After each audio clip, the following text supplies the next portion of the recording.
नमस्कार दोस्तों, कहानियों की श्रृंखला में आज सुनेंगे मालती जोशी जी की कहानी मध्यांतर। लेकिन उससे पहले मेरा आपसे विनम्र अनुरोध है कि अगर मेरे द्वारा सुनाई हुई कहानियाँ आपको अच्छी लगती हैं तो मेरे चैनल को सब्सक्राइब ज़रूर करें, लाइक करें और अपने दोस्तों और परिचितों में शेयर भी करें। बेल आइकन दबाना बिल्कुल भी ना भूलें। आज सुनिए मध्यांतर। दास बाबू की विदाई पार्टी समाप्त होते होते 6:15 बज गए। पति के पीछे स्कूटर पर बैठकर जाती हुई मिसेस चोपड़ा की ओर ईर्ष्यालु दृष्टि से देखती हुई मैं बस स्टॉप की ओर घिसटती रही। बेबी और मिसेस सक्सेना भी मेरे साथ ही चली थी, पर उन्हें विरुद्ध दिशा में जाना था। हमेशा की तरह उनकी बस पहले आने वाली थी। बस स्टॉप पर आकर खड़ी ही हुई थी कि लिलियन साइकिल पर बैठकर टाटा करती हुई निकल गई। ना भी लाती साइकिल तो उसे लिफ्ट देने वालों की कमी नहीं है। सबसे ज़्यादा मुसीबत तो अपनी है। घर इतनी दूर और पर्स हमेशा खाली, सिवा बस का इंतज़ार करने के कोई चारा ही नहीं। घर देर से लौटने का यह तीसरा दिन है। 2 दिन ऑडिट चलता रहा और आज यह पार्टी।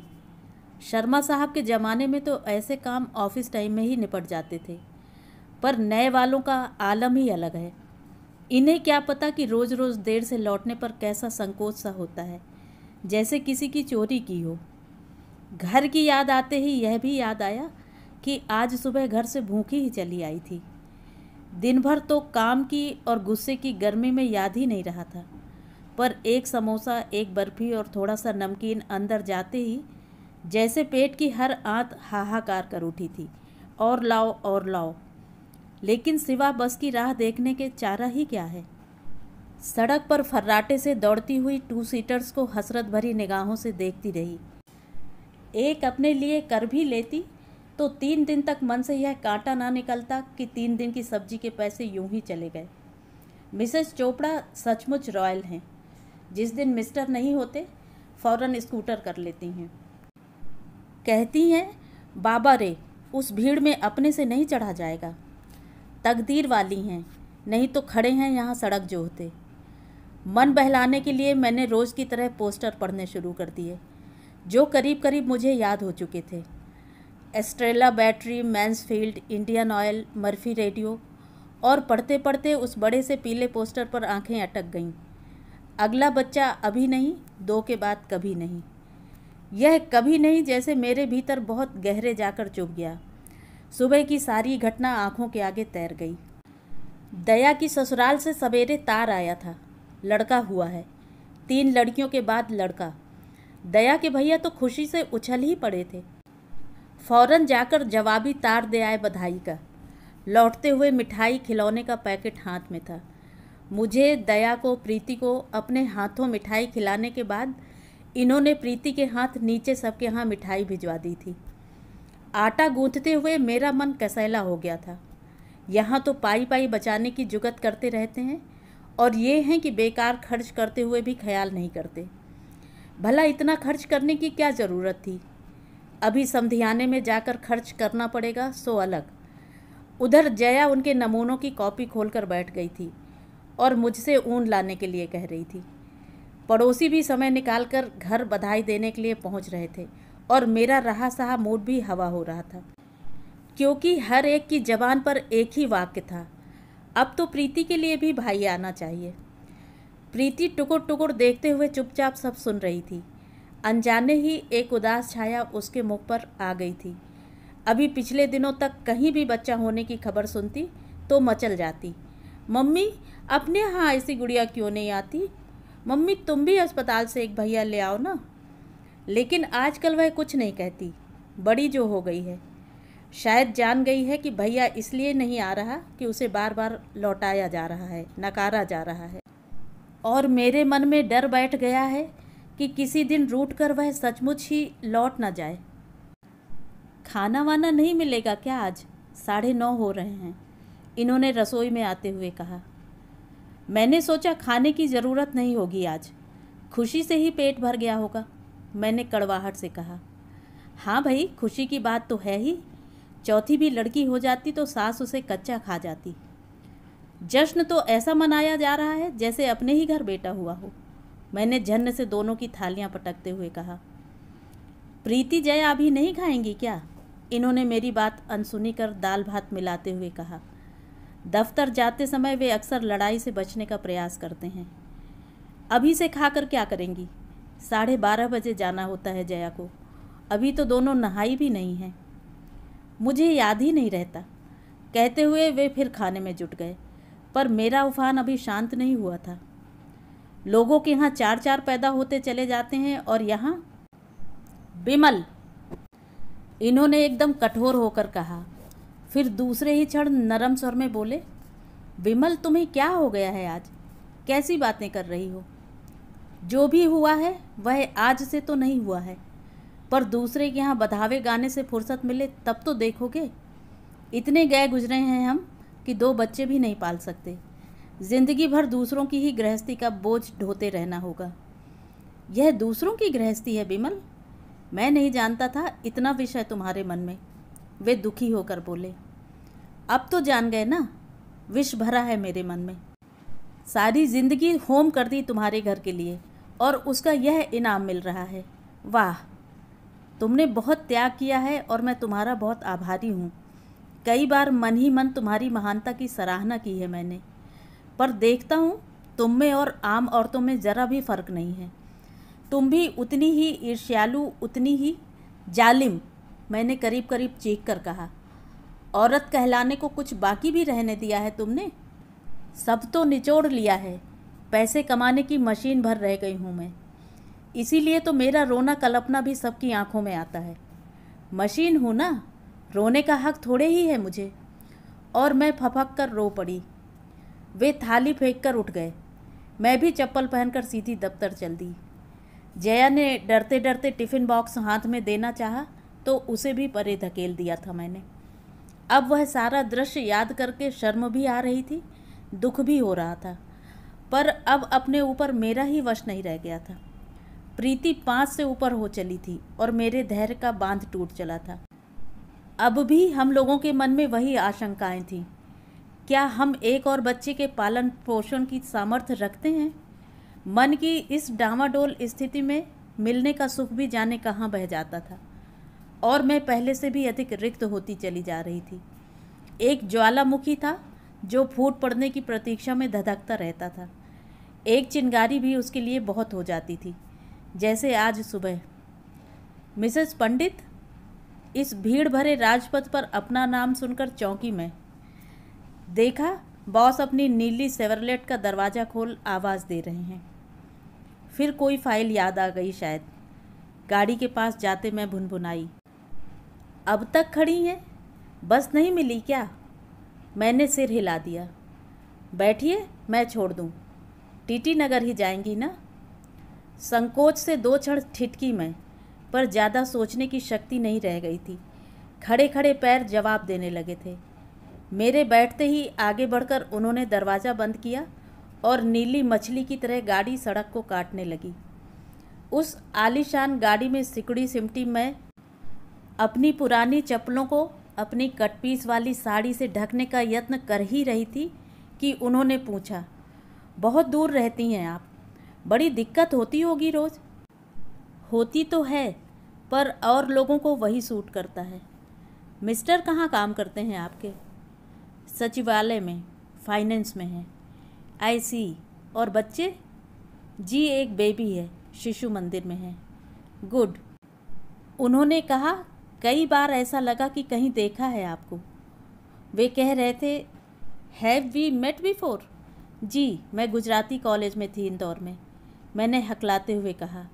तब शायद क्लास में। अच्छा, मैं शायद आपका नाम भूल रहा था। विमल व्यास था, पर शायद आपको पता भी नहीं होगा। साल भर ही तो थी मैं वहाँ, फिर फादर की डेथ हो गई और हम लोग अंकल के पास यहाँ आ गए। ओह, सो सॉरी, उन्होंने कहा। उनके सहानुभूतिपूर्ण स्वर में 15 साल पहले का दुख जैसे फिर से ताज़ा हो आया। कहिए, किधर मुड़ना है? उन्होंने पूछा तो मुझे होश आया। रंग महल पार करके हम लोग न्यू मार्केट की जगमगाहट में पहुंच गए थे। यहाँ से बस मिल जाएगी, मैं चली जाऊंगी, मैंने संकोच में भरकर कहा। घर तक छोड़ देते हैं, ऐसी कितनी देर लगेगी? फिर उन्होंने हंसकर कहा, डर रही हैं शायद कि चाय पिलानी पड़ेगी। मुझसे कुछ ढंग का जवाब भी न देते बना। मेरे लिए तो वे अब भी सर ही थे। अपने कबूतर खाने के सामने गाड़ी रुकी तो समझ में ही नहीं आया कि उनसे ऊपर आने के लिए कहूँ या नहीं। मम्मी आ गई, ऊपर गैलरी से प्रीति चिल्लाई। Your baby, very sweet. ऊपर नहीं आइएगा, मैंने संकोच की परतें खोलते हुए कहा। फिर कभी, वे कहने को हुए, पर मेरे चेहरे की ओर देखकर विचार बदल दिया उन्होंने। उनके साथ सीढ़ियाँ चढ़ते हुए इतना संकोच हो रहा था। 12 परिवारों के लिए कॉमन सीढ़ियाँ थी वे। हर किसी को उन पर कचरा डालने का पूरा हक था, पर सफाई करने की ड्यूटी किसी की भी नहीं थी। किसी तरह अपने दरवाजे तक पहुंची मैं। श्रीमान जी धारीदार पाजामा और छेदों वाली बनियान पहने कमरे में आराम से बैठे थे। साहब आए हैं, मैंने दबी आवाज़ में सूचना दी। उन्होंने मुड़कर देखा। सुबह वाला गुस्सा चेहरे पर अब भी था। इसी माहौल में परिचय हुआ। कुछ औपचारिक बातें भी हुईं, पर वातावरण में इतना तनाव था कि जब उन्होंने चाय के लिए मना कर दिया तो मैंने बड़ी राहत महसूस की। घर देख लिया है, फिर कभी मिसेस को लेकर आऊँगा, उन्होंने सौजन्यपूर्ण आश्वासन दिया। यद्यपि मैं जानती थी कि ये आश्वासन देने के लिए ही होते हैं। उनके मना करने पर भी टॉर्च लेकर मैं और प्रीति उन्हें नीचे तक छोड़ने गए। उन्होंने गाल थपथपाकर उसे प्यार किया। तब मुझे ध्यान आया कि प्रीति का फ्रॉक एकदम गंदा है। जया क्या करती रहती है दिन भर? शाम को इसके कपड़े भी नहीं बदल सकती? ऊपर आते ही मैंने भुनभुनाते हुए कहा। जया तुम्हारी नौकर नहीं है, इन्होंने जैसे पत्थर दे मारा। नहीं, नौकर तो मैं हूँ सबकी, जो सुबह से शाम तक खपती रहती हूँ, मैंने चिढ़कर कहा। कितनी बार सुनाओगी यह? क्यों, सुनने से अजीर्ण होता है क्या? अब प्रीति को लगा कि उसके मैले फ्रॉक को लेकर कोई कांड होने जा रहा है, तो घबराकर बोली, मम्मी, हमने पार्क जाते समय नया फ्रॉक पहना था, अभी घर आकर बदला है। नहीं बेबी, तुम्हें पहने रहना चाहिए था। मम्मी के साहब आने वाले थे, तुम्हें पता नहीं था? इन्होंने व्यंग से कहा। आपको शर्म नहीं आती उसके सामने ऐसी बातें करते हुए? एक तो वह भला मानुस घर तक छोड़ने आया, नहीं तो आज 8 बज जाते, पर आपसे यह भी ना हुआ कि नीचे छोड़ने ही उतर जाते। वे मेरे बॉस नहीं हैं, लेकिन वे आपकी बीवी को छोड़ने आए थे। मुझे ऐसे लोगों में कोई दिलचस्पी नहीं जो दूसरों की बीवियों को घर छोड़ते फिरते हैं। यह बात मेरी जबान तक आते आते रह गई थी कि वे बॉस के नाते नहीं, बल्कि एक सहपाठी के नाते घर आए थे, क्योंकि इनका चेहरा देखकर इस बात को दबा जाने में ही कुशलता समझी। प्रकट रूप से मैंने इतना ही कहा, सुनिए, नौकरी अगर करानी है तो इतना दकियानूसी होने से नहीं चलेगा। नौकरी सिर्फ तुम ही तो नहीं करती, इस शहर में हज़ारों औरतें करती हैं, but they know how to behave. उनकी बात पूरी होने से पहले ही मैं तेज़ी से कमरे से निकल गई और बाथरूम में जाकर बंद दरवाजे पर सिर दिए देर तक निशब्द रोती रही। मुझे बेहद दुख हुआ था, उन बातों के लिए नहीं जो उन्होंने कही थी, बल्कि उस बात के लिए जो उन्होंने नहीं कही थी। कम से कम एक बार तो कहते, भाड़ में जाए ऐसी नौकरी, कोई ज़रूरत नहीं कल से काम पर जाने की। इस एक वाक्य के बदले मैं उनकी सारी बातों को माफ़ कर देती, पर उन्होंने कभी यह नहीं कहा, जैसे उन्हें डर हो कि मैं कल ही इस्तीफ़ा देकर घर बैठ रहूँगी। और मुझसे कोई पूछे तो मैं पता नहीं कब से तरसती रही हूँ कि एक बार झूठ से तो कोई कह दे, विमल अब तू नौकरी छोड़ दे। पिताजी की आकस्मिक मृत्यु के बाद चाचा जी भोपाल ले आए थे। आते ही उन्होंने मेरी नौकरी लगवा दी थी। भैया की LLB होने तक मेरा नौकरी करना ज़रूरी था। तब यह सोचती कि कब इनकी नौकरी लगे, कब मैं कॉलेज ज्वाइन करूं। लेकिन मेरी नौकरी बदस्तूर चल रही थी। माँ ने कहा था, दहेज के लिए रुपया कहाँ से आएगा, सो नौकरी चलती रही। मन में एक क्षीण आशा थी, शायद शादी के बाद नौकरी ना करनी पड़े। दफ्तर की मिस नाटकर्णी शादी के बाद बड़ा सा मंगलसूत्र हाथ से नचाती हुई आई थी और इस्तीफ़ा देकर चली गई थी। हमारे इनको नौकरी करना पसंद नहीं, उसने लजाते हुए बड़ी अदा से कहा था। डॉली तो शादी से 2 महीने पहले ही नौकरी छोड़ बैठी थी। तब से यही सपना पाले बैठी थी मैं। राम राम करके शादी तय हुई थी, तब यही सपना देखा था। मैंने लजाते हुए घर में पूछा था, हमारे यहाँ 1 महीने पहले नोटिस देना होता है, अभी दे दूँ या बाद में? माँ और चाचा जी मुझे देखते ही रह गए थे। बड़ी देर बाद चाचा जी बोले थे, तू क्या नौकरी छोड़ने की बात कर रही है? आजकल सरकारी नौकरी मिलती भी है किसी को? तू लगी लगाई नौकरी पर लात मार रही है। चाची ने लेकिन सीधे सपाट स्वर में कह दिया था, नौकरी पर ही तो रीझे हैं वे। घर पर 3 बहनें ब्याहने को बैठी हैं, वे सर्विस नहीं छुड़वाएंगे, देख लेना। उसी दिन मन का दर्पण जैसे कहीं से चटक गया था। मन हुआ साफ मना कर दूं, ऐसे घर में मुझे नहीं जाना जहां मुझसे ज़्यादा सर्विस की चिंता हो, पर मना नहीं कर सकी। सोचा अगर खपना ही है तो अपने घर के लिए ही क्यों ना खपूं, और तब से खपती ही आई हूँ। दया की शादी, माया की शादी, उनके बच्चों का जन्म, अम्मा जी का श्राद्ध, प्रीति का जन्म, जैसे खर्च बंधे चले आए थे। गृहस्थी शुरू ही हुई थी अपनी शादी के कर्ज से। कभी कभी मन कितना निढाल हो जाता है, पर कब तक? मुझे तो प्रीति का बचपन ही याद नहीं आता। लगता है जैसे एकाएक बड़ी हो गई है। माँ के रूप में जो कुछ देखना सुनना था, भुगतना था, वह भुगता है माया ने, जया ने। कितना सुख है दोपहर की गुनगुनी धूप में बैठकर स्वेटर बुनने में, शाम को लौटते हुए पति और बच्चों का नाश्ता तैयार करने में, सज संवर कर दरवाजे पर प्रतीक्षा करने में। काम तो अब भी करना होता है, पर उसमें रस कहाँ रह जाता है। बस घड़ी से होड़ लगी रहती है, और दिन भर के बाद जब घर लौटना होता है तो दोनों ही थके हुए, टूटे हुए होते हैं। सारा उत्साह दफ्तर का रूटीन सोख चुका होता है। शेष रह जाती है सिर्फ खीज, झुंझलाहट और उलझनें, जैसे यही दिन भर की कमाई हो। दूसरे दिन दफ्तर जाते हुए मन इतना भारी था।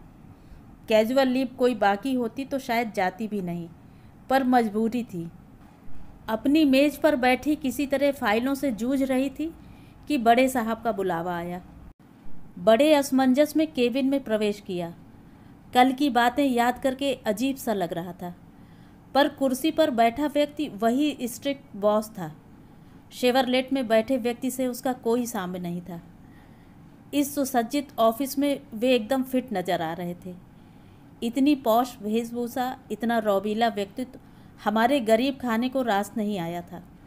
वहाँ तो बस धारीदार पाजामा और छेदों वाली बनियान ही सूट करती है।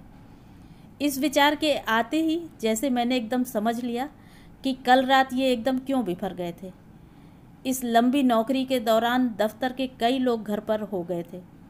देश पांडे, शाबिर अली, कपूर, अस्थाना, सभी लोग किसी काम से या किसी फंक्शन के बहाने घर आ चुके थे, पर इन्होंने कभी माइंड नहीं किया था, क्योंकि ये सब लोग उन्हीं की कैटेगरी के थे।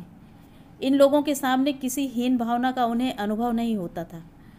पर कल जैसे अपनी ही नज़र में वे बहुत छोटे हो गए थे। इसी से शायद, Mrs Pandit, will you please be more attentive? Oh sorry sir, मैंने बड़ी मुश्किल से अपने को समेट कर कहा, जैसे बॉस के स्वर ने मुझे फिर अपने स्थान पर खड़ा कर दिया था। टी टाइम में कैंटीन में इकट्ठा होते ही मिसेस चोपड़ा ने घोषणा की, आज की चाय पंडित पिलाएगी। क्यों? सामूहिक प्रश्न उठा। कल बॉस ने उसे लिफ्ट दी थी। हम लोग मार्केट जा रहे थे, तब मैंने देखा था। सच? सब ने एक साथ पूछा और मैं बिना वजह झेंप गई। ये सूखी नदी में बाढ़ कैसे आ गई? मिसेस सक्सेना ने कहा। कुछ नहीं, किसी ज़माने में क्लास में पढ़ते थे, उसी कारण थोड़े मेहरबान हो गए थे। मैंने बात को उड़ा देने के लहजे में कहा, पर चोपड़ा चूकने वाली नहीं थी। फिर तो समोसे भी आएंगे, उसने चिल्लाकर कहा। मोटी को खाने के सिवा कुछ सूझता नहीं है, लिलियन ने कृत्रिम गुस्से से कहा। पर समोसे आने पर सबसे पहले हाथ साफ उसी ने किया। अरे तुम लोग मुझे बेकार में बकरा बनाने पर तुली हुई हो, मैंने कमज़ोर सा प्रतिवाद किया। पर सच तो यह था कि मुझे यह सब कुछ बड़ा अच्छा लग रहा था। इस सूखी सी जिंदगी में चाय पिलाने के मौके आते ही कितने हैं। कभी शादी की, कभी पति की सालगिरह, या कभी कोई इंक्रीमेंट मिल गया तो। पर उन मौक़ों पर भी यह थ्रिल कहाँ मिलती है। पूरे 5 रुपये 35 पैसे का बिल हुआ। महीने का आखिर था, पर मैंने ज़रा भी मलाल नहीं किया। ऑफिस से बस स्टॉप की ओर जाती हुई बेबी ने कांपती आवाज़ में पूछा, अक्का, क्या सचमुच बॉस आपके साथ पढ़ते थे? मैंने बेबी की ओर देखा। उसका चेहरा इतना करुण हो आया था। दफ्तर में सिर्फ वह मुझसे निकटता अनुभव करती थी, पर बॉस से इस दोस्ती के सहारे उसकी अक्का के भी सुपीरियर्स की पंक्ति में जा बैठने का डर उसकी आंखों में झांक रहा था। मुझे दया आ गई।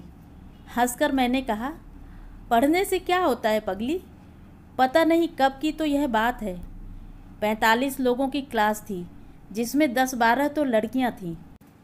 एक से एक सुंदर, एक से एक फैशनेबल। अपनी ओर कोई झांकता भी नहीं था। साल भर ही तो रही थी मैं वहाँ।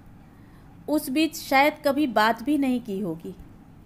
मेरी सफाई से बेबी के चेहरे पर एक अपूर्व समाधान छा गया, जिसे देखकर मन में एक कसक सी उठती। सच तो था, याद करने लायक उन दिनों का कुछ भी तो पास नहीं था। इतनी सामान्य थी मैं कि किसी ने अच्छा या बुरा कोई नाम देने की जहमत भी नहीं उठाई कभी। बेबी लेकिन इन सब बातों को कहाँ समझ पाएगी। उसके लिए तो कॉलेज जाना ही रोमांच की परिसीमा है। पिता की गृहस्थी का भार साझे में ढोने का दंड मिला है उसे। नौकरी करते करते 6 साल हो गए। टाइपराइटर पर उंगलियां चटकाते हुए अपने विवाह के सपने देखा करती है।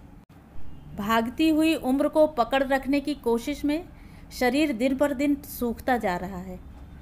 बेबी की बातें सोचते हुए मन इतना उदास हो गया था कि घर की ओर पांव ही नहीं उठ रहे थे। वहाँ का वातावरण जैसा होगा उसकी कल्पना थी। सहमी हुई जया और प्रीति और उखड़े उखड़े से ये। दिन भर की थकान के बाद इतना उत्साह कहाँ रह पाता है कि सबका मूड ठीक करती फिरूं। रात उन्होंने अपने पति होने का सबूत नए सिरे से देना चाहा।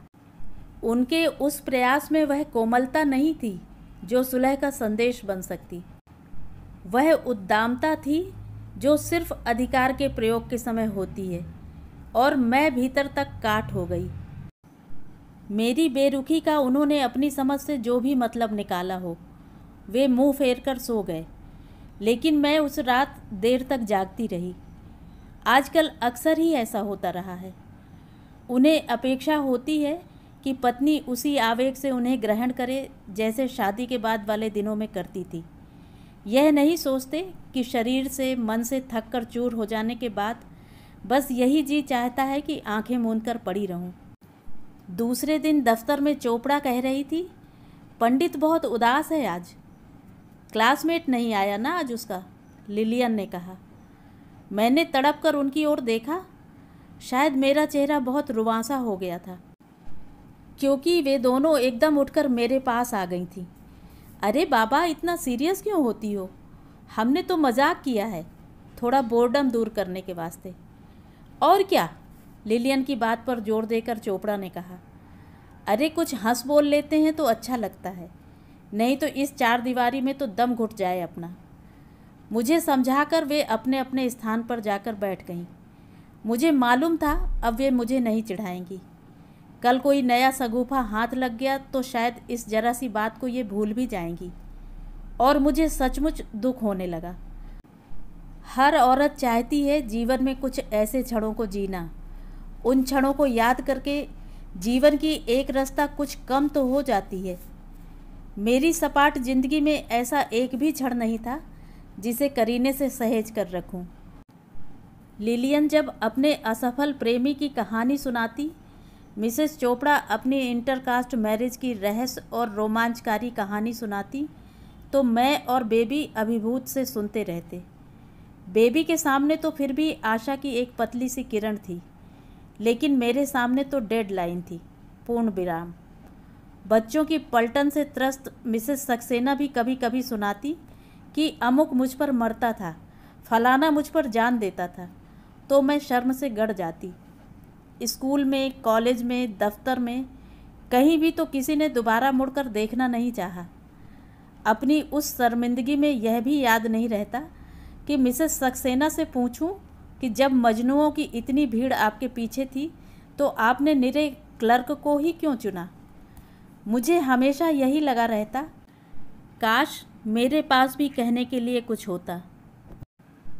कल सबको चाय पिलाते हुए मन कितना खुश था। यह खुशी कुछ और ज़्यादा रहती तो कितना अच्छा होता। बॉस और मैं बिछड़े प्रेमियों की तरह ना सही, पुराने परिचितों की तरह ही मिल पाते। और मैं सचमुच उदास हो गई। अपने आप ही कल्पना करती रही कि उनके ना आने से दफ्तर एकदम सूना सूना लग रहा है। कोई काम करने को जी नहीं चाह रहा। तरसती रही दिन भर कि मेरी इस उदासी को लक्ष्य करके फिर कोई कुछ कहे, पर जब किसी ने मेरी ओर ध्यान नहीं दिया तो मैं मन ही मन कसकती रही। शायद ये लोग मुझे इस लायक समझते ही नहीं। शायद मैं इनकी नज़रों में बूढ़ी हो गई हूँ, जबकि मैं सिर्फ शादी के बाद पहली बार लगा कि मैं अपनी उम्र के बारे में कॉन्शियस हो उठी हूँ। बढ़ती उम्र का भूत अचानक मेरी छाती पर आकर बैठ गया है। इस बार पे मिलने पर जब तेल साबुन खरीदने के लिए जनरल स्टोर में गई तो मैंने ढेर सारी चीज़ें खरीद डाली। Foundation, cream, cleansing milk, rose water और पता नहीं क्या क्या। मेरी इस दरिया दिली से उत्साहित होकर निर्मल स्टोर वाला बोला, बहन जी अब यह पर्स भी बदल डालिए, बहुत पुराना हो गया है। और उसने काउंटर पर ढेर लगा दिया। मैंने अपना पर्स देखा। सच तो कितना पुराना हो गया है। हैंडल 2 बार बदलवा चुकी हूँ। भीतर का कपड़ा हर 8वें दिन सिलना पड़ता है, नहीं तो रुई बाहर आ जाती है, पैसे अंदर चले जाते हैं। पर कभी ख्याल ही नहीं आया बदलने का। काम जो दे रहा था। एक खूबसूरत पर्स भी व्यक्तित्व को कितना निखार देता है। और मैंने एक बड़ा सा पर्स खरीद डाला। हाय भाभी, कितना प्यारा पर्स है, घर में पाँव रखते ही जया ने कहा। और मुझे अपनी पसंद पर नाज हो आया। हमारे लिए क्या लाई मम्मी? प्रीति ने गले में बाहें डालकर पूछा और मैं अपराध भावना से भर उठी। इस बार की पहली तारीख पर उसके लिए कुछ नहीं लाई थी मैं। थोड़ी देर के लिए जैसे वह मन से उतर ही गई थी। तुम अभी बुआ के साथ जाकर ले आना, समझी?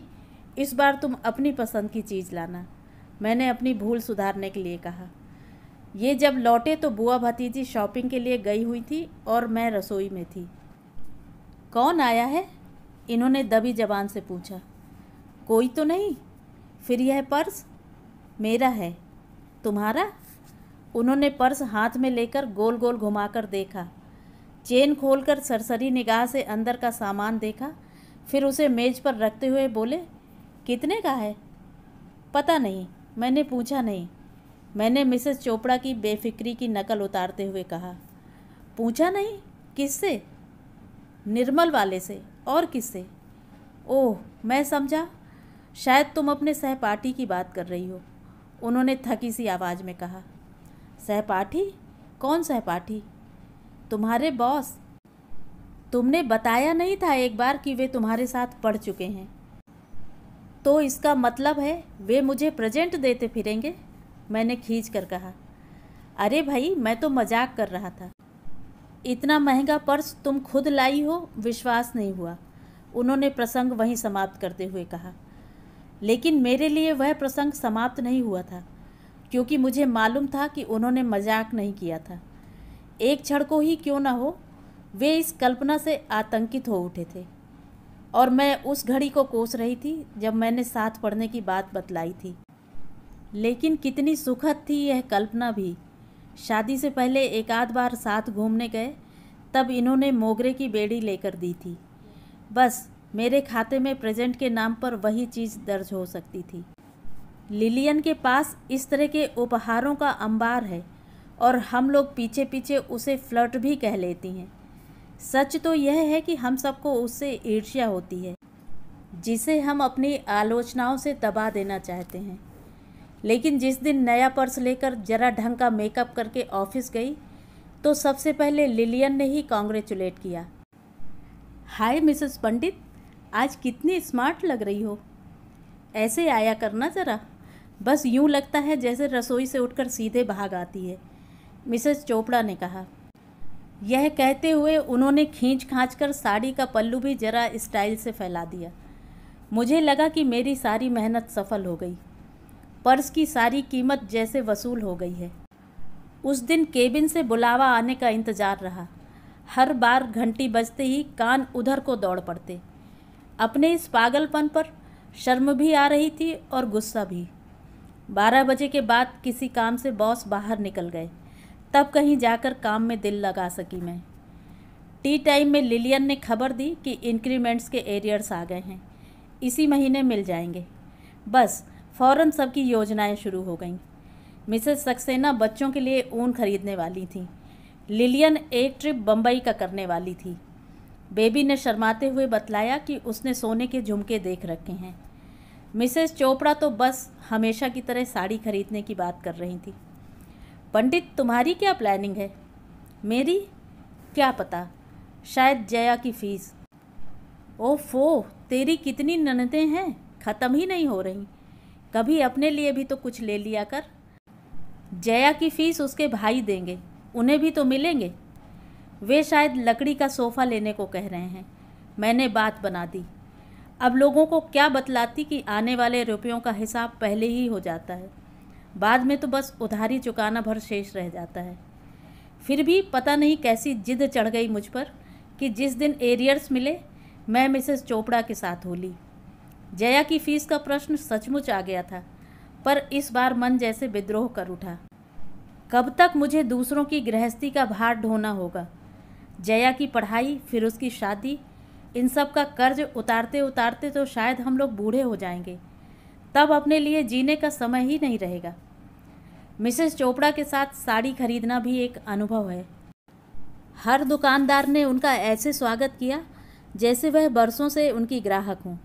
हर कपड़े की, हर स्टाइल की उनकी जानकारी भी अद्भुत थी। हर दुकान पर हमारे सामने इंद्रधनुषी ढेर लग जाता।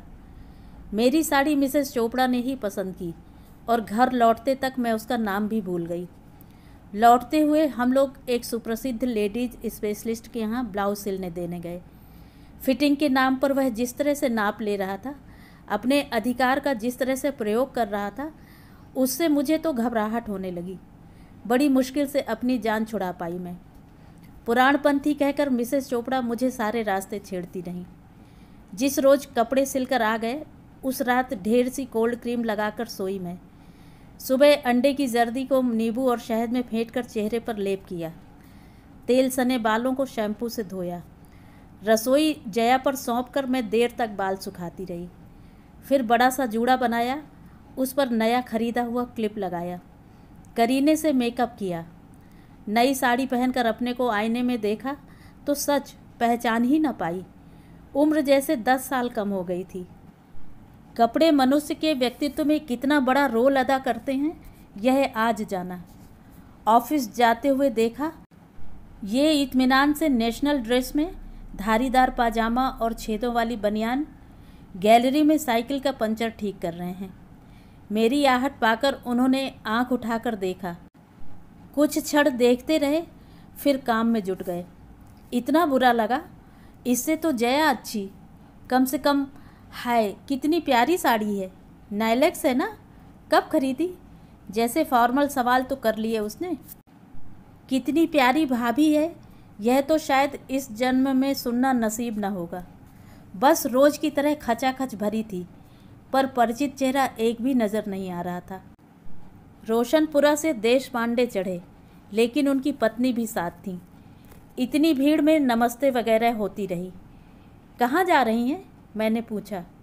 पिक्चर, उन्होंने नई दुल्हन की तरह शर्माते हुए कहा।